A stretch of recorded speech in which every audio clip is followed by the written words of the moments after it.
বাংলাদেশ কারিগরি শিক্ষা বোর্ডের ফর্ম ফিলাপের বর্ধিত ফি পুনর্বিবেচনা ও প্রত্যাহারের দাবিতে নওগাঁ পলিটেকনিক ইনস্টিটিউটের সাধারণ শিক্ষার্থীরা মঙ্গলবার দুপুর ২টায় অধ্যক্ষের নিকট একটি আবেদনপত্র হস্তান্তর করেছেন। পরে অধ্যক্ষের মাধ্যমে আবেদনপত্রটি বোর্ড চেয়ারম্যান বরাবর প্রেরণের অনুরোধ জানানো হয়। শিক্ষার্থীরা জানান, কারিগরি শিক্ষা বোর্ড সম্প্রতি কোনো পূর্ব ঘোষণা ছাড়াই ফর্ম ফিলাপের বিভিন্ন খাতে অস্বাভাবিকভাবে ফি বৃদ্ধি করেছে।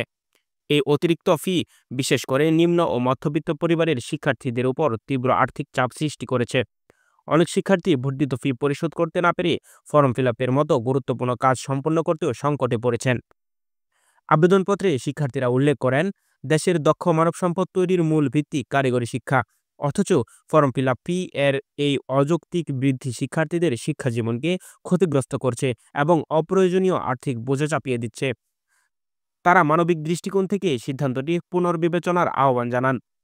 শিক্ষার্থীরা বর্ধিত ফি বাতিল করে পূর্বের ফি কাঠামো পুনর্বহাল অথবা শিক্ষার্থী বান্ধব একটি যৌক্তিক ফি নির্ধারণের দাবি জানান।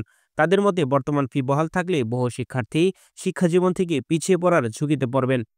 নগর পলিটেকনিক ইনস্টিটিউটের সাধারণ শিক্ষার্থীদের পক্ষ থেকে মোট ১৬ জন শিক্ষার্থী আবেদনপত্রে স্বাক্ষর করেন। তারা আশা প্রকাশ করেন, বোর্ড কর্তৃক দ্রুত ইতিবাচক পদক্ষেপ নিয়ে শিক্ষার্থীদের আর্থিক দুর্ভোগ লাঘব করবে।